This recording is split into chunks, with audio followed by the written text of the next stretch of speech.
The August 11th special meeting of the Hawthorne City Council is called to order with all members present, except for Councilman Alice Vargas is here. All members are present. Mr. Clerk, please read the guidelines for oral communications. Pursuant to Government Code Section 54954.3, the public shall directly address the legislative body concerning items that have been described in the notice of special meeting. Item number 2, Hawthorne Executive Group. Is there anyone who wishes to speak on this closed session? If not, I declare oral communication closed. I will now recess the City Council meeting to conduct a closed session and pursue the agenda. We are in recess.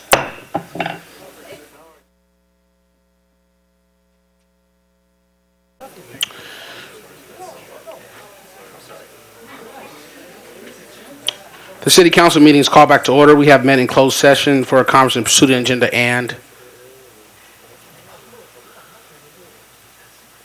the council was directed. Is there anything further? If not, this special meeting is adjourned. We'll be back in 4 minutes.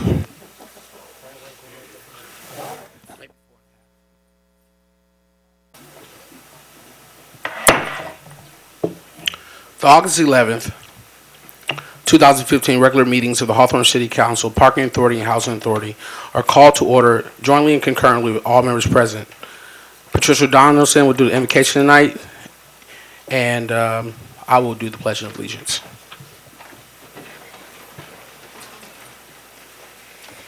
Dear gracious Heavenly Father, we're very thankful that you gave us another day. Lord, I ask you to bless our mayor pro tem, our city council, our police department, our chief, our fire department, our city employees, our residents, and our businesses. Lord, take care of us, keep us in your hand.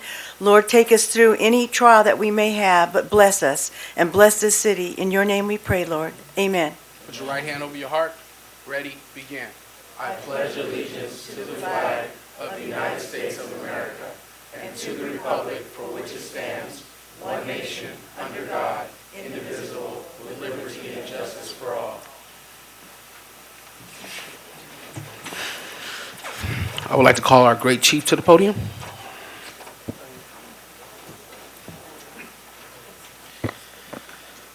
Thank you, Honorable Mayor, Honorable Council, our great city leaders, and community that keeps it all together for us.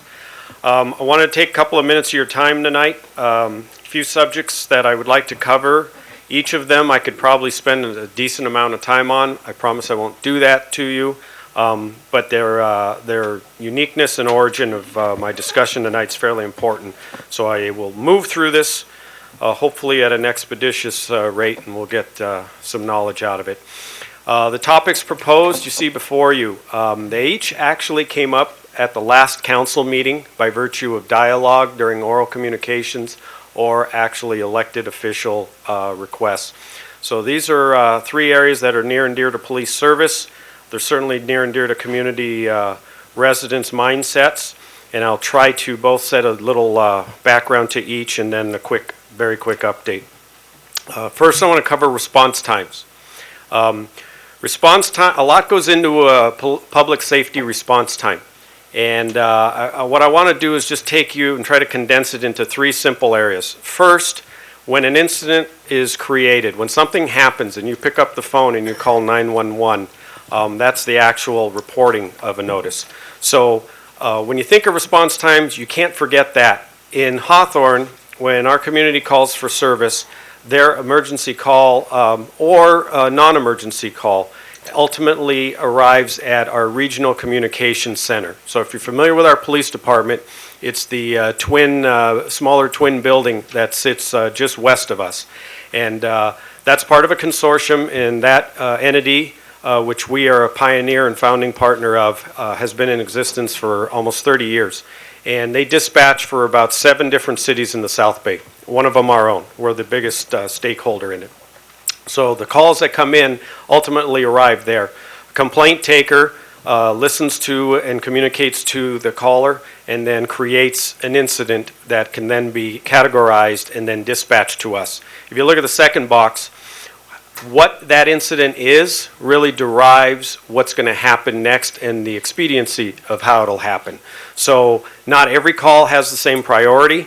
Not every call obviously has the same response. So that's important to know. What goes into response from public safety? A lot of this could be included to fire safety. I'm not going to speak for them, so I'm just going to keep this in the context of your police department. Really, what you're reporting, what's going on, is everything to us. The severity of that puts it at the top of the chart, and then we work down from there. The next thing makes sense. There's only so many public safety officials out in the field. So if everybody is busy, or if everybody is free, that dictates the ability to dispatch somebody to it. And then final, most logical one, how close you are to it, because you have to travel safely in some capacity there. And so that gets you to the scene.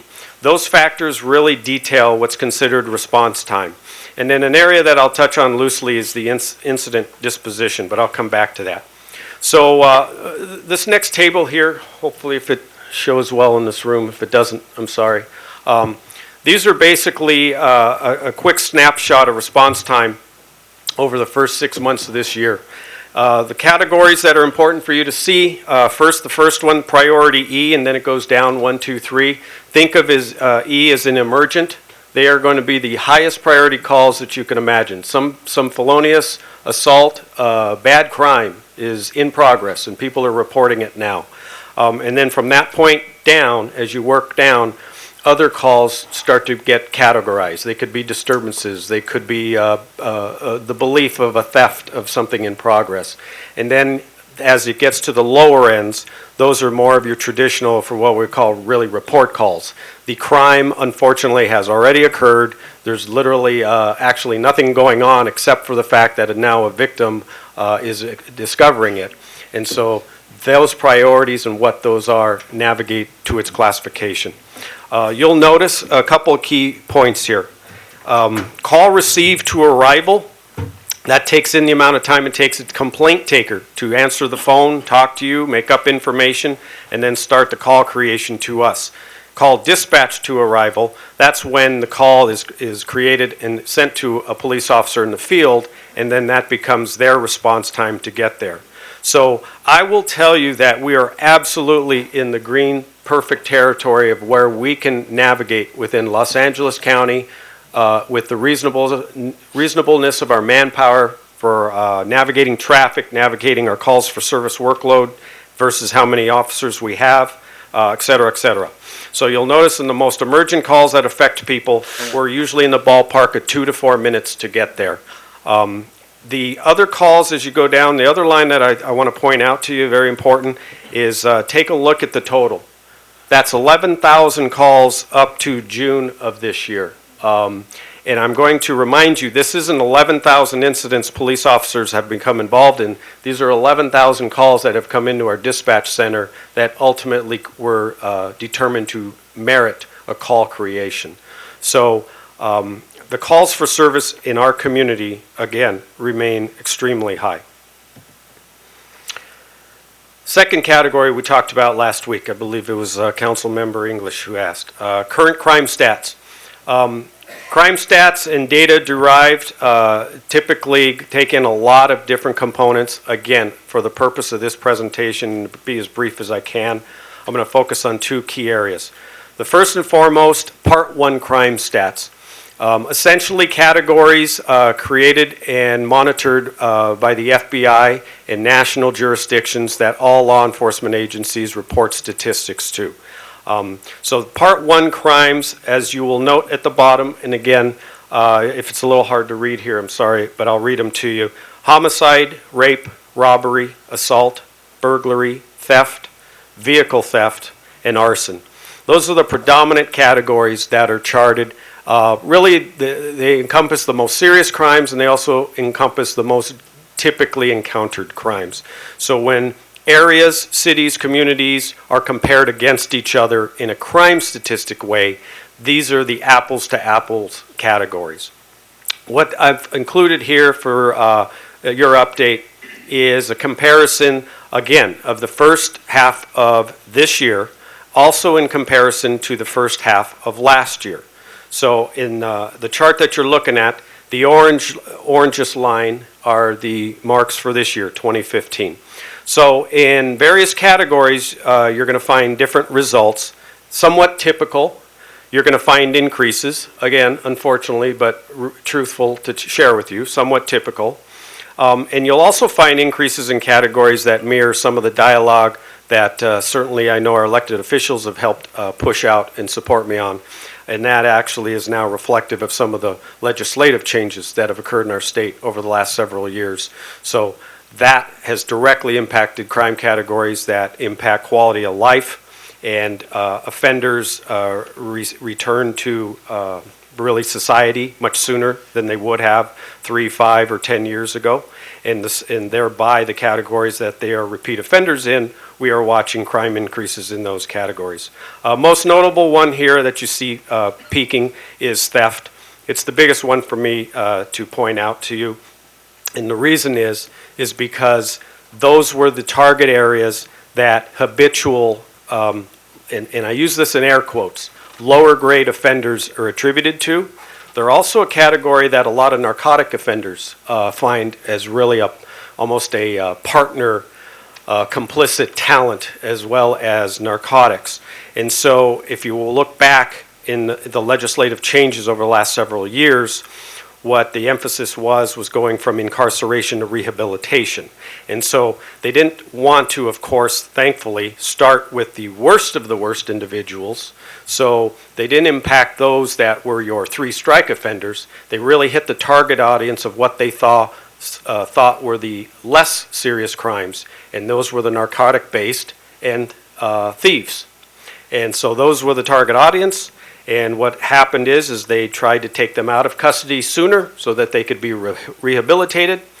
The rehabilitation offerings have sorely lacked, and now what you're watching is massive increases of people who excel at those traits being let out to re-offend much sooner. Crime stats. Now, what do they mean to you? That's the city generic view. What I've done here, and as soon as I find my cursor, through the hard work of really Captain Ishii, who's in here tonight with me in our ITS department, we've built out the Hawthorne Police Department webpage considerably from the past. If you haven't gone to it, please do. Every few months, we try to make it more contemporized. We try to address and put on there things that you need, things that citizens would go there for quick answers or support in. And not superfluous items. So as I show you the website here as a whole, what I also want to show you that crime stats in and of itself is a selection you can go to. I've pulled the tab up already. This is something that we have found to be the most advantageous offering to many of our community members, because invariably most of our community that reaches out to us or that we engage in during the course of a year belong to different homeowner groups. So I would probably take a large guess and say that wherever you live, your homeowner group is probably captured here. If it is not, and I'll show you our number at the end, we will freely and openly engage with any resident in this city, irregardless of a homeowner group affiliation or not. But predominantly the homeowner groups are identified here. There are areas that they govern. We have encapsulated and worked with a very strong law enforcement vendor who's helped us derive consistent crime statistics for each of those areas. So what you can do is, if you navigate to the website, depending on where you live, you can click on an area, bring it up, and then when you bring it up, you'll find the monthly crime statistics for your area that will probably answer most aspects of what you would want. When it comes up, I won't do it here because I don't want to run the risk of hitting something and jamming up my whole presentation. But when it comes up, what it'll do is it'll encompass those same Part 1 crime stats I spoke of citywide. They'll do it for your own specific area. Plus, in a second section, they'll also identify the areas or the neighborhood streets in your area where those crimes occurred. We won't put people's addresses. We won't denote the exact area, but we absolutely will at least give people more of a grounded sense to know if issues are arising in their community, their specific neighborhood, and if so, where. Last area I wanted to cover with you briefly through our Mayor Pro Tem's, actually one of her initial partnerships was the Shopping Center Security Improvement Plan. So I'm going to spend a quick slide here just to remind everybody what it was. It was really an effort to get together, identify the key shopping areas of our community, and then as we do that, take a look at them and see what we can do in a collaborative sense, both city officials, city services, and most importantly, the actual business owners and property owners, so that we could both support them in what maybe they lack to make their shopping center better, but honestly, at the same time, also place reasonable accountability to them so that the city wasn't continuously subsidizing the failures or low provisions by property owners in our city. So a collaborative group was put together, and as you can see, it didn't just encompass the police department. We actually had the representatives from planning, code enforcement, city attorney's office all join us. We took part on field assessments that went out and took a look at each individual location, got an idea of the uniqueness of each, got an idea of also what the challenges were depending on their own logistics, and then kind of built from there. Over that work, which was actually several months, our community affairs unit really took the lead on managing both our city response as well as the continued dialogue and accountability with the private owners. Some key areas were actually found to be identified and then worked on for better improvements. So we worked on everything from the simple stuff, as in lighting and communication offerings there, but we also worked with them to create a guards program. So instead of just a random security effort done at one place but not at others, we tried to get everybody more on a consistent page. Also with training offered through our department of what guards should be expected to do, look for, not do, and become a more proactive, involved service for while they were out there. Another great thing, thankful to our elected council, City Ordinance 2075 was adopted, which actually put teeth into what the city can do if non-compliance is being experienced in some of these shopping center areas. Since this build-out only really started last year, one of the questions was, well, is there success? What we're finding right now is there success? Yes, but, and there's always that but in there. The first part of the but isn't really necessarily bad. It's just because it's so new, we actually can't compare apples to apples. We can go back and say, well, it's markedly different, but we'd like to compare it in a scope of analysis that compares what it was before to a full run at what it can be with everybody up and running. But I did want to share with you these statistics. They are drawn from, again, our statistic vendor analysis of key shopping centers. These are one of the more prominent three. The Ralph's, I typically call it just the Ralph's parking lot. It's 118th and Hawthorne Boulevard, so you have that area. You have Crenshaw and 120th. The other shopping areas there, really east of Crenshaw Boulevard. And then Rosecrans and Prairie is another major shopping center. We didn't involve for this context the largest one, which would be Ocean Gate, because that brings in different dynamics. But in fairness, using these three, these are the ones that the scope of our analysis is focused on now and will stay on to know where the positives are, where the negatives are, and what's working. I emphasize a couple of things here before I close on this. First, those same challenges that I shared with you before on the current crime trends and the current increases predominantly really in the quality of life, the thefts, vehicle theft, auto, residential burglaries, can readily be seen in this same shopping center analysis. Individuals going in and committing thefts in retail places is markedly increased. And so if you take a look at these shopping centers, I already gave you a gamut of what your police department handles in calls for service just through the 911 center. Take a look at the number of incidents. These are just 3 shopping centers. So if you want to pick one, and obviously we always gravitate to the biggest number, I encourage you to take a look at 2 categories here. For instance, over 1,200 calls in, mind you, in a one-year period at one shopping center area. That would be the 120th and Crenshaw 1. Now, as you break them down, what we do is we actually denote addresses. So when you break them down, you'll say, okay, that's a big shopping center and involves both sides of the street. Are they equally spread? And what you find is no, they're not. So the highest business entity over there had really a quarter of the calls, 300 calls at one business. So what we'll do is identify this. The same collaborative group that was created goes out and has routine dialogue with that business entity to find out, okay, why so many? And then what do you need and what do we need? Because every time, and I take it back to the first slide, what's important to everybody here when you need the police? The response time. Well, when you're spending time at lower grade calls in areas that could be better served if more emphasis and program advantageous actions were taken, then our response times can invariably be better because we're freer to handle the more emergent type calls. So in this quick analysis, you can look at to see just what 3 shopping centers do create.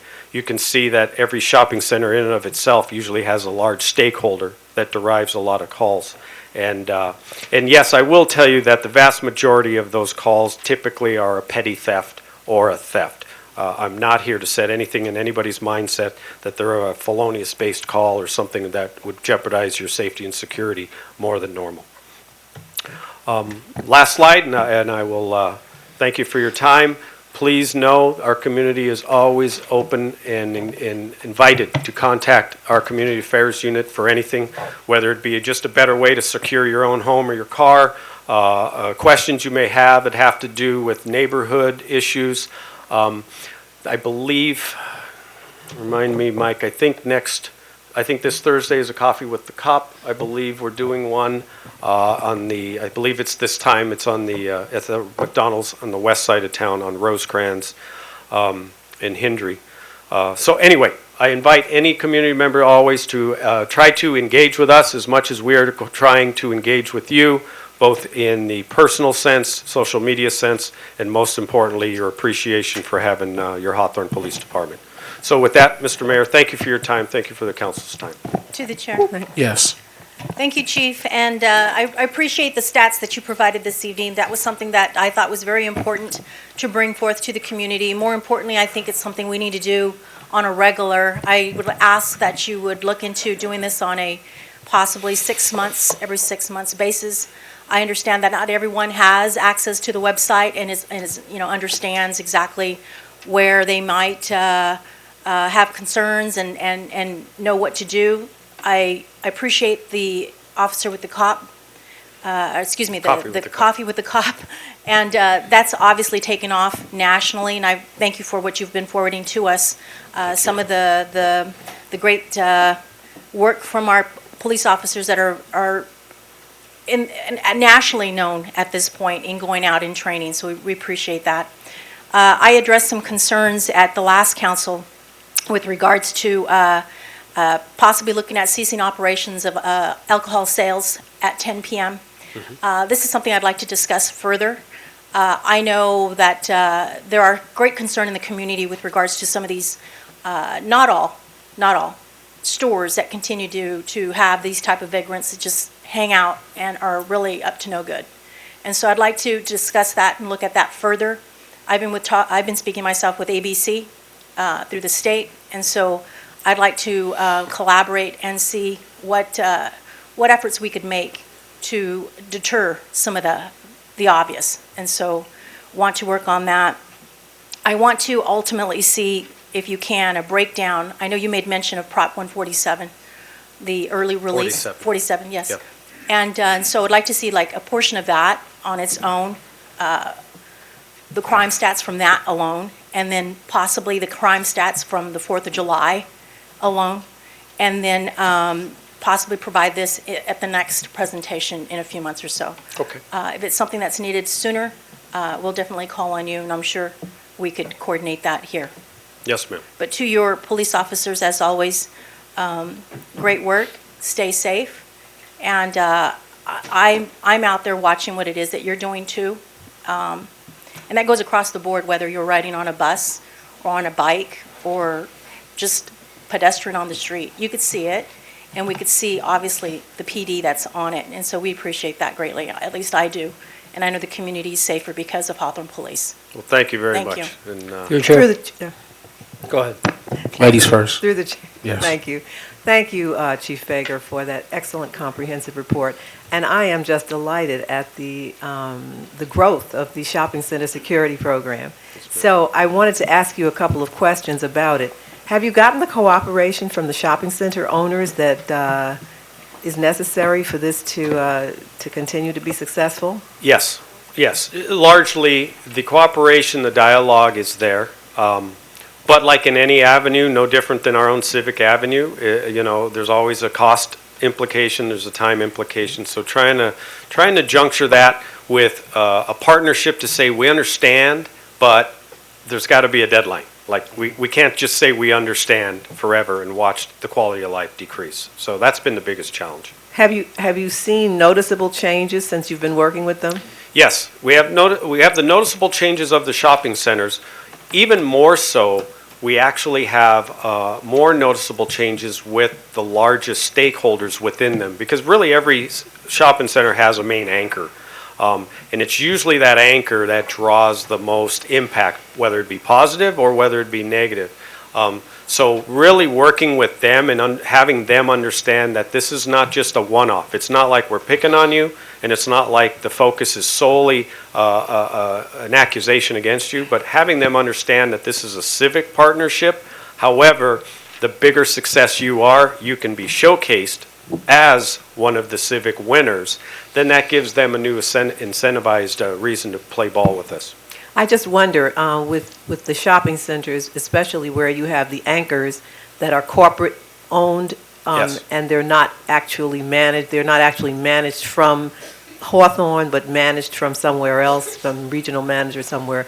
Do they take the same interest as if they were locally owned? They take the same interest in terms of the local management, but a few times we cross areas that, like anything else, you need corporate approval. And so sometimes that's, I'm not going to say it's an obstruction, but it's a delay.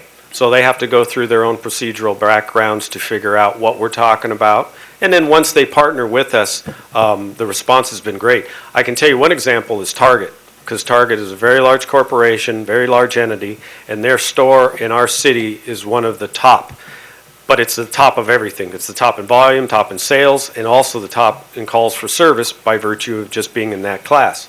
So they recognize it though, but they actually embrace law enforcement partnerships. So they will set up meetings with all their new employees, and we can actually go in and talk to 50 people, 50 employees at a time, and kind of reach a much more collaborative response. Thank you. Thank you, Chief. The 2 minutes and 27 second response time is truly impressive as far as the response to the emergency calls. And as far as linking the stats with the neighborhood maps, that's truly cutting edge. So, thank you for sir. being in the forefront for public safety. Thank you, sir. Thank you. Through the chair. Yes. Thank you, Mayor. Chief, thank you for putting together that information. I know that there's this misconception out there that every single call that is made to the police department requires a detention or intervention by police officers, et cetera. But our police officers do know best when it's appropriate and what is needed based on the hierarchy of the priority of response and what's really needed. Sometimes it's, a group of people that are gathered around, and it's just get them out of there, just in an insistence on getting them out of the area. Or maybe there is something that's smelled in the air, and we have to stop and, hey, apply whatever you have to do, citation or an arrest, et cetera. But not always, so maybe I think that's the misconception out there.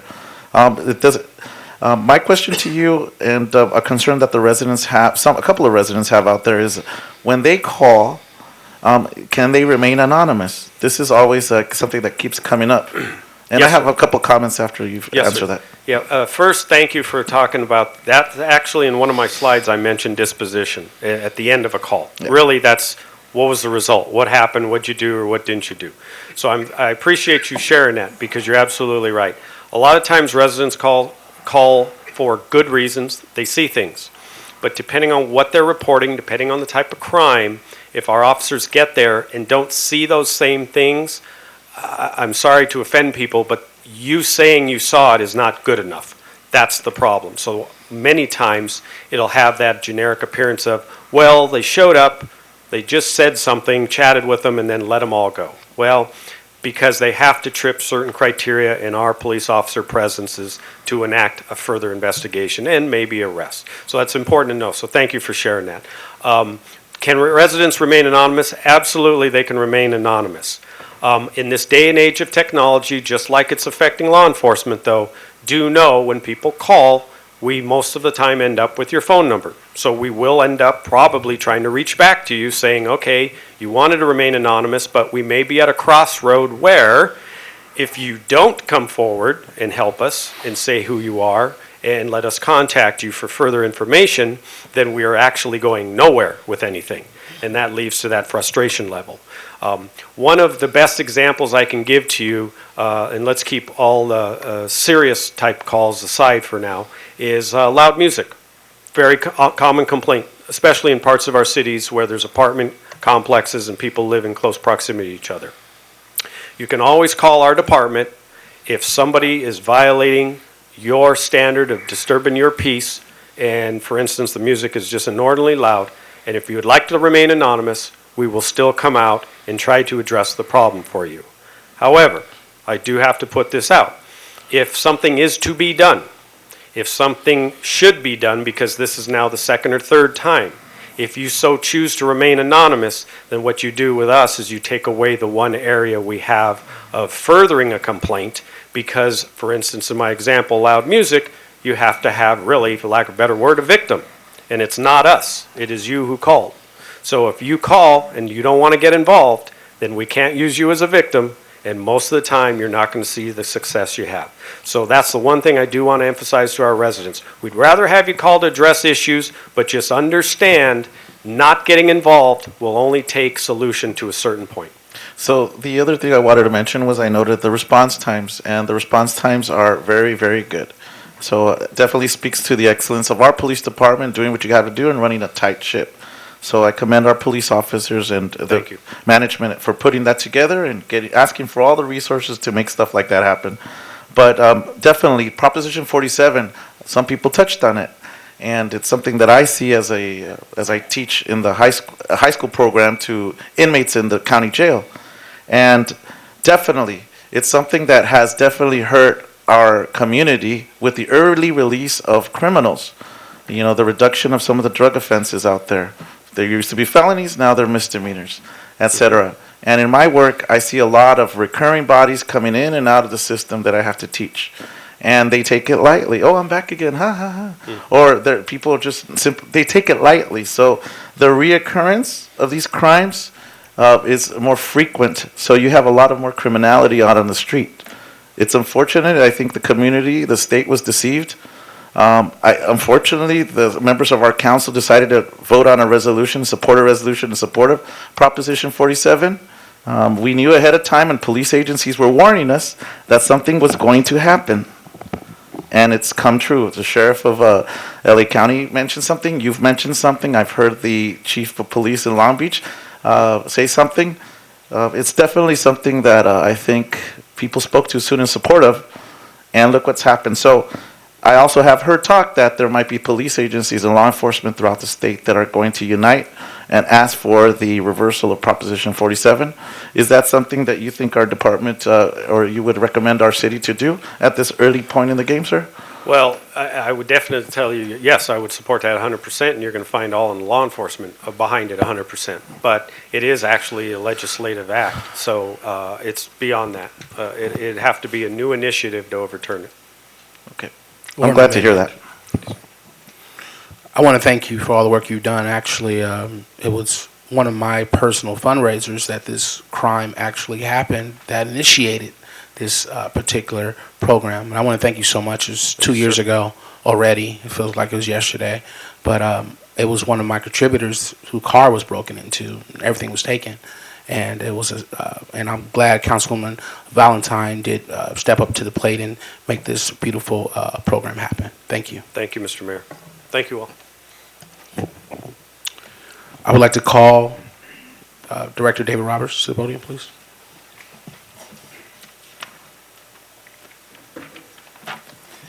Thank you, Honorable Mayor, Council, constituents. Just want to take a brief moment as we file in here from the Cable Department. Wanted to just show you a brief presentation. On a lighter note, what's happened here lately in the Cable Department. There's been a couple of new programs that was instituted, and the chief so eloquently spoke about the Coffee with the Cop program. We were able to actually capture some of that information. So we thought we'd give you an opportunity to watch a little TV for a moment. So I'm going to have Eric or Debbie go ahead, and she's going to run the actual presentation, give you an opportunity to see everything that's been done here in a moment, and then we'll kind of go into more detail.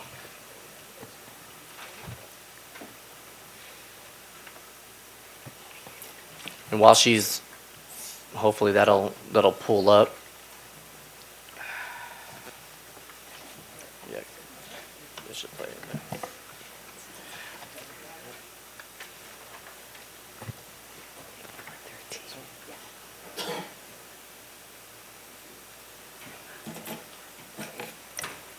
So for those that can't see, and hopefully we'll be able to hear here in a moment.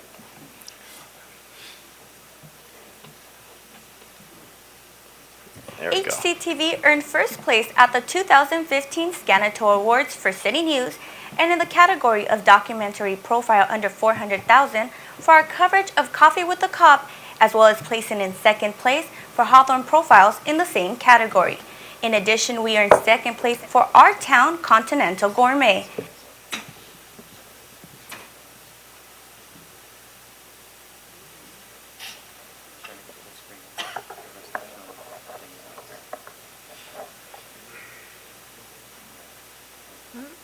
Yeah, I've got to see Russell.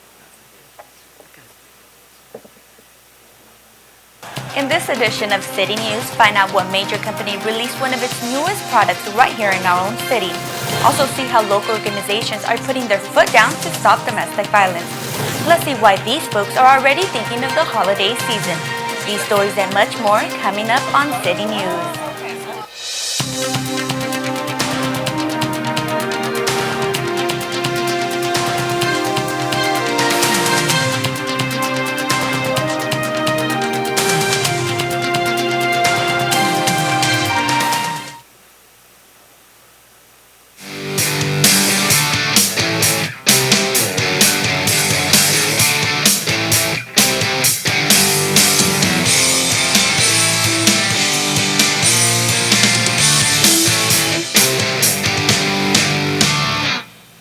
Captain Keith Kaufman and Sergeant Chris Konyak headed to Salt Lake City, Utah to continue training more officers on the Coffee with the Cop program. We're in Magna, Utah at Smith's. It's a grocery store. Not really working too well.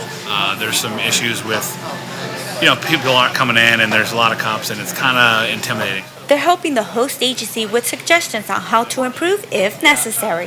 So we're trying to break things up a bit. We're making a guy go to the door and be a greeter, which is something that we always stress. And we're going to thin it out a bit so people are more friendly and welcoming. So that's one of the things we do here after the class is we have a practical application and we come and we help them do it better. So we'll see how it works.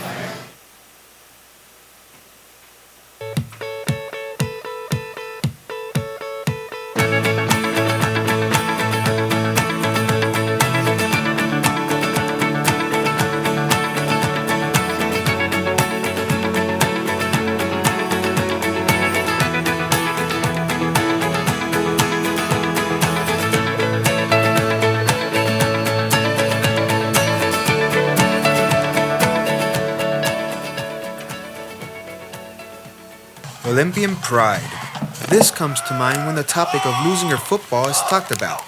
And after a 2-38 record the last 4 years, one man stepped up to try and bring back that pride. Damian Porter, head football coach, Lusinger High School.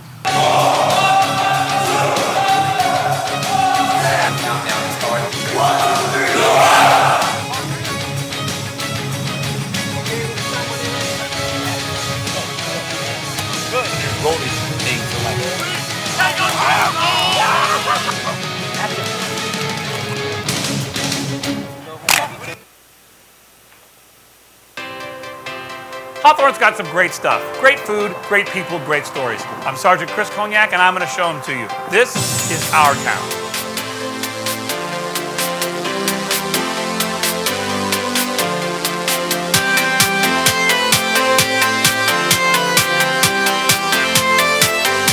Everybody knows that cops know the best places to eat. I'm going to show you one of my favorites, Continental Gourmet. It's at 129th and Prairie. They got a deli, they got sandwiches, they got meats. It's fantastic. Come check it out.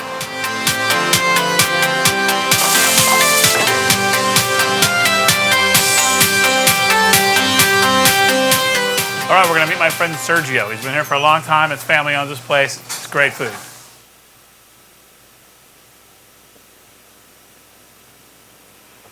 Okay, as you can see, that was just kind of a brief synopsis and a quick little visual of basically the 4 programs that our cable department actually took first place, 2 first place awards and 2 second place awards. 2 of the programs that you witnessed were actually brand new programs that were instituted, obviously Coffee with a Cop, and I want to thank the police department for giving us the opportunity to tag along and be able to give you a visual of what they actually do when they say they leave from Hawthorne and have extended this program. That was just a quick snippet, obviously, of Utah, but they've gone all the way as far as, if I'm not mistaken, Philadelphia, which, again, Captain Ishii would be happy to explain more so. But it's been a tremendous program, as well as the opportunity for certain programs that we actually put on Channel 22 for you all to visually see. And this was all done by the work by those that are behind me. I think it speaks volumes of their efforts, specifically when we're competing against those with budgets over $1 million. The budgets that we were working with in the categories were less than $400,000, and we took first place. So when we're competing against other jurisdictions, other agencies within the state of California, as well as Nevada, to win first place, I think speaks volumes of what they've done. So I want to give a moment an opportunity to have them introduce themselves and allow you all here in this council meeting, as well as those that are viewing, to see who it is that's been producing and viewing and giving you the great television that you've been seeing. So without further ado, I'll introduce Eric Chavez and Debbie Shantos.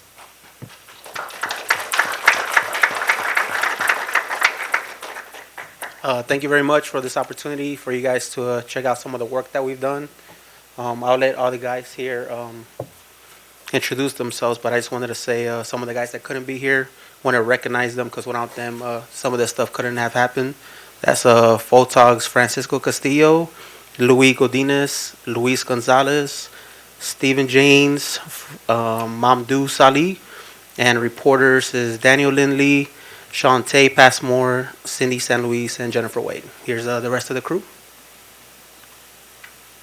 I just wanted to say thank you again for letting us actually work for the city. It's been great, and I believe I speak for everyone that we all enjoy hunting for stories and learning more about the city. Just wanted to say that Hawthorne should be proud. We actually, in the LA market, out of the ABC, CBS, NBC, and KTLA, each station has a reporter who started here in Hawthorne, and they are on that network now. We also have our business cards. We left some more out front, and we have on the back of them information how you can watch the channel. If you can't get Time Warner Cable on Channel 22 in the city, there are other ways to see our programming. And I'll let everybody introduce themselves.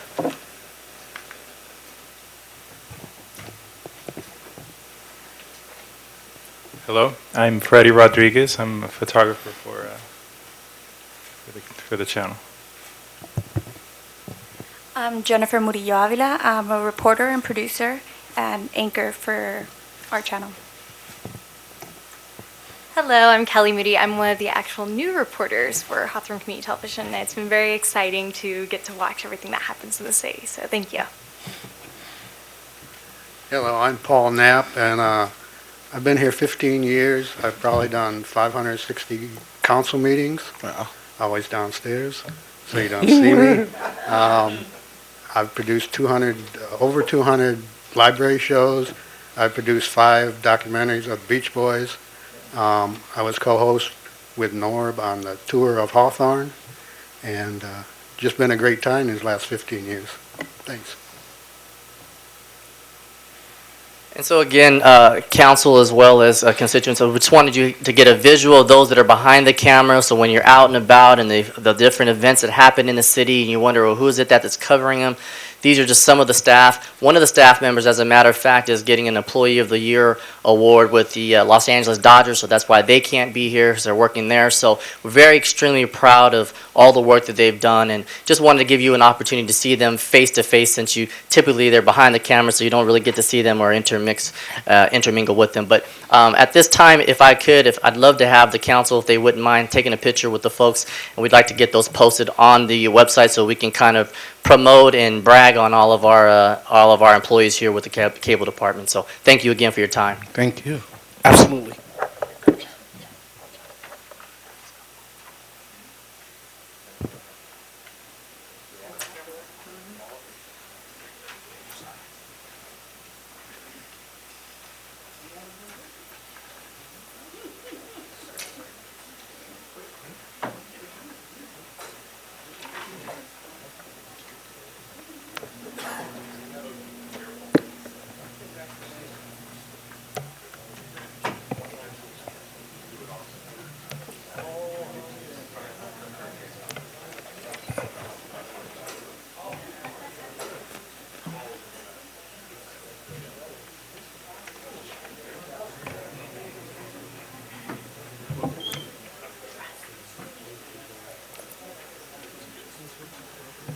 Hi everybody.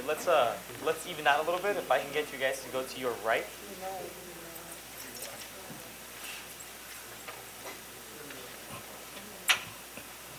There we go. All right, everybody look at me.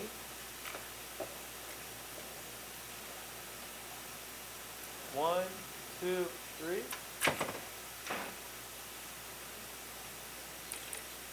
One more. One, two, three. Very nice, thank you.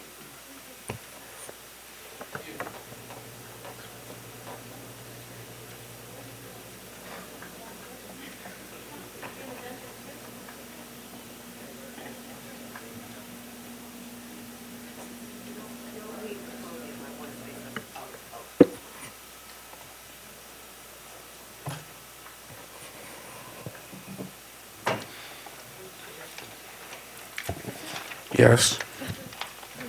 Yes. I want to say thank you to the cable department, to all of you, for all of the wonderful work you do all the time, for always showing up to our events, for making us look good. Because of you, Hawthorne looks really good, and you really make our events a big success, and we really do appreciate you. Thank you again, and thank you, David, for bringing them. Through your chair. Yes, sir. Wow, 560 meetings in 15 years, Paul. That's incredible. And I've known you for all that time, and time just flies by. I just want to, thank all the members that come to our events. Eric, Francisco, Magdu, Jennifer, and everybody else. It's a very hardworking crew. Thank you very much. And to the chair, Yes. I just want to say again, Channel 22, you're awesome. You make the sacrifice even on weekends to be present, and we thank you for that. Paul, I think I first met you when you were having car trouble outside in the parking lot, and I ended up giving you a ride home to Torrance, and we talked about what you do, and I learned who you were, and that was just a good time for me bonding and to hear all the other work that you have done. You're extraordinary and a good person, and I just want to thank Channel 22 for all you're doing. And you're absolutely right. I see some of our anchors that started here on local TV at home at 10 and 11, and that's awesome. And I know some of you are going to be doing that here shortly too. Thanks. Through the chair. Yes. I'd like to echo everything that my colleagues have said, and in particular highlight the Beach Boys documentary, the one where you're traveling throughout the city and showing all the different locations. I didn't know that the Beach Boys went to York Elementary School. That's where I went to kindergarten, but you highlighted that in the documentary. So, and all the different other places around Hawthorne where they live, where they went to school, and so that's just an example of the quality of work that our team does here. So congratulations, Cable Department. Thank you, Cable. Appreciate it. Mr. Clerk, please read guidelines for our communications. Any person desiring to address the City Council, Parking Authority, Housing Authority should complete a speaker request card and submit the card to the city clerk prior to the commencement of the meeting. After obtaining permission to proceed by the presiding officer, speakers should first state their full name and address to the record. For the record, they then shall state their business for all governing bodies briefly and completely, and unless granted further time by a governing body, shall limit their address to 5 minutes. The 5-minute limit shall include governing body or staff responses to queries posted by speakers. However, the state open meetings law prohibits the City Council from providing a detailed response or acting upon any item not contained on the agenda posted 72 hours before a regular meeting or 24 hours before a special meeting. All remarks shall be addressed to the governing bodies as a body and not to any particular member thereof. The governing body may either dispose of the communication at the close thereof or may refer it to an appropriate administrative officer for study, investigation, report, and/or recommendation. Discussion, if any, shall be by members of a governing body only. Materials related to an item on this agenda submitted to the City Council, Parking Authority, or Housing Authority after distribution of the agenda packet are available for public inspection in the City Clerk's office during normal business hours. Patricia Donaldson.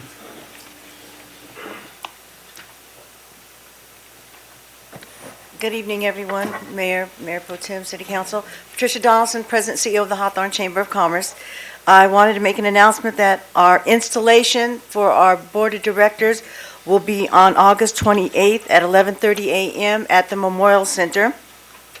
And we're almost sold out on tables. I think we have 3 tables left. So if you're interested in sponsoring at the installation, we'd appreciate you calling the Chamber at 310-676-1163, and we want to thank the mayor for buying a table also. And then the other thing that I know that everyone wanted to hear about was we finally served Melvonte Williams, and our court date to hopefully get back our $2,500 is October 19th, 8:30 a.m. at the Inglewood Courthouse. And we're hoping that David Patterson will, since he brought him in, that David Patterson will go and speak to him so we can get our $2,500 back. And that's it for right now. Thank you. Lawndale Mayor Robert Poland Miles, and also District Director for Ottenburg. Thank you, Honorable Mayor. Members of the City Council, I'm Robert Pulley Miles, District Director for Assemblywoman Ottenburg. I just came tonight to invite the whole council as well as the residents here in the city of Hawthorne to an exciting event that the Assembly member is going to be hosting. It's her first annual Back to School Health and Wellness Fair. It's going to take place on Saturday, August the 29th at 10 a.m. to 3 p.m. It's going to be in the city of Venice, in the Venice area, which includes all of her district, which includes Venice, at Oakwood Park. The location is at 767 California Street, Venice, California. Once again, it's Oakwood Park, 767 California Street, Venice, California. And we're really excited because we're going to have a lot of screening for not only for the students, but also for the whole entire family. So it's a good opportunity to make sure that your students get their eyes checked, their ears checked, their blood pressure. Well, that's for the older folks, but get the blood pressure, but all the other good stuff in the glucose as well. And we're also going to have some fun activities like jumpers and things of that nature. And so it's going to be a lot of fun for the whole entire family. So we're encouraging everyone to come out. Once again, that's the Back to School Health and Wellness Fair sponsored by Assemblywoman Ottenburg. The location is Oakwood Park, 767 California Street, Venice, California. It's going to be held on Saturday, August the 29th at 10 a.m. Hope to see everyone there. Thank you. Gordon Michael Meagle.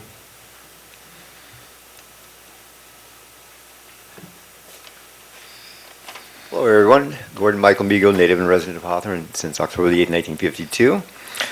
I'll speak on a couple of things tonight. Starting off,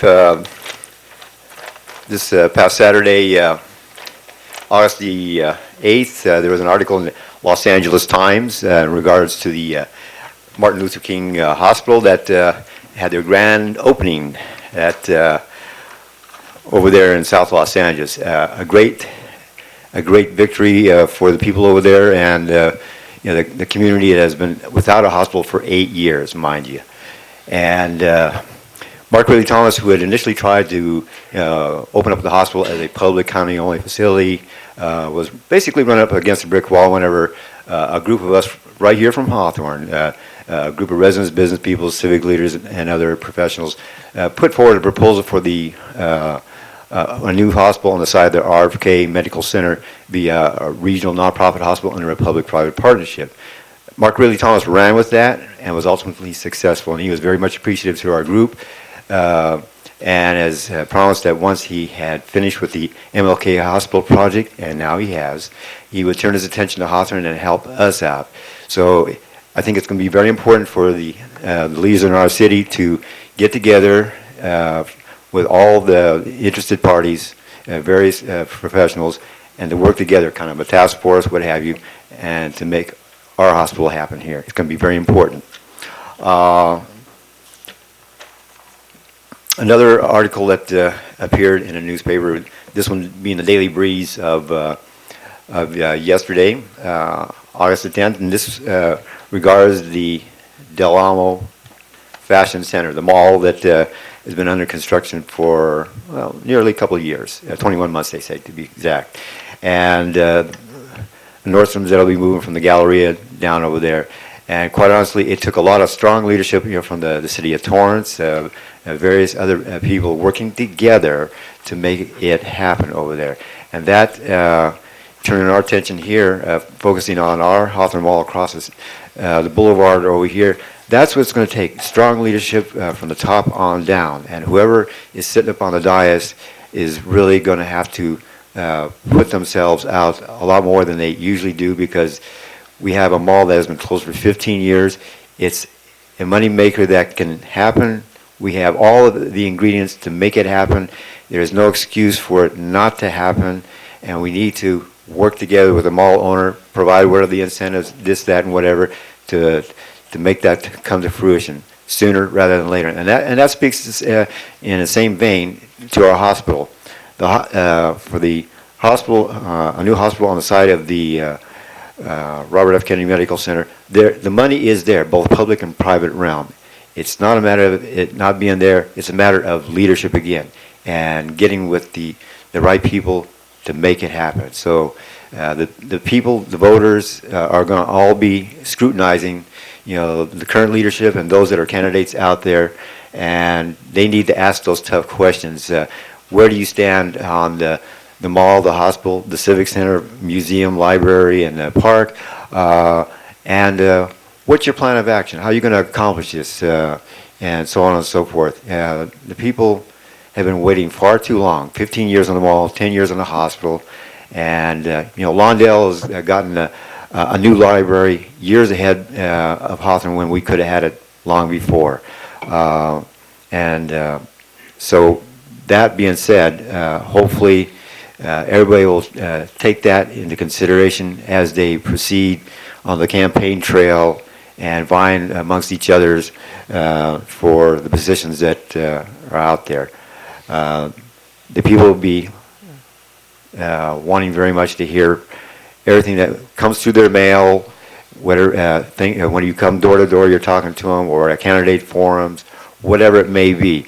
The people expect direct answers, very explanative answers, detailed proposals, and they're not going to go for this fluff stuff, and saying, well, I did some kind of event over here, or I did some other event over there. They want some answers to substantive issues that are very important to the people in this community. And I might add, when I was talking about Del Amo, here, when I was over there over the weekend, there is an ad that Sears Department Store is putting out that they're asking for people to apply for jobs that are in all categories over there. So I might add that let's get a Sears Department Store over here in Hawthorne, so where we can hire a lot of unemployed Hawthorne residents in the area. Thank you, Gordon. I have no other cards. Is there anyone who wishes to address these bodies? Wow. That's the first. Good evening, Mayor and council people and city residents. I agree, we need that hospital. I read articles where the ambulance, they don't have enough ambulance to take us to the hospital. They would have to take me to Torrance Memorial. By that time, I'll be gone. I think that we need a hospital and we need it near here. And I'm going to fight for it till I go up to the shuttle and back maybe. But I'm going to work for that hospital. I know people, if we lose one person, it's worth over $100 million. So we got to stand together and put that hospital back in. Very, very important, because going to Centinela, it's too busy. Going anyplace else, we have so many people here, and let's renew the hospital and get it going. There's a lot of doctors in that big building over there, heart doctors, all kinds of doctors. So we're in a good position. We have SpaceX, and I don't know where they put their people, where they go to it. I know they park under the mall, and then they get shuttled back and forth. But where do they go to the hospital? There's a lot of people working at SpaceX, and I'm surprised that they don't back that up a little bit too. So, as I said, I'm going to start the homeowners association in my area, and I'm going to keep fighting for that hospital until the end comes. And I hope all of you are with me, because they don't have enough ambulances to take them to the hospital anymore. So, and I complained about the check I gave to Pat McDonaldson. And on the back of the check is only numbers. I think I have a right to know. I did not receive anything they did away with it, but I never received my money back. And I think that I have a right to know where that check was deposited. Every time I go to the bank, they says we can't reveal it. Well, somebody's got to reveal it, because I have a right to know who put that check into the bank and where. And so I don't care. I'll keep at it until I find out, because I have a right to know. It's my check, and it came back with just numbers and no signature in the back, and I'd like to know who it is. And I thank you very much for listening to me. And send me to the shuttle. I want to go.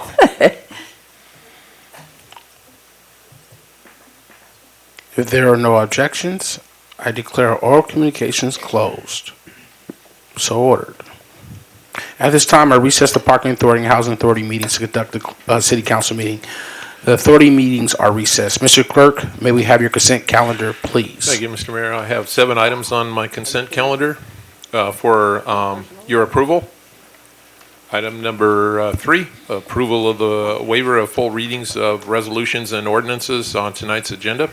Item number 4, City Treasurer requests approval of the warrants. Item number 5, Resolution number 7731, a resolution of the City Council of the City of Hawthorne, California, authorizing the City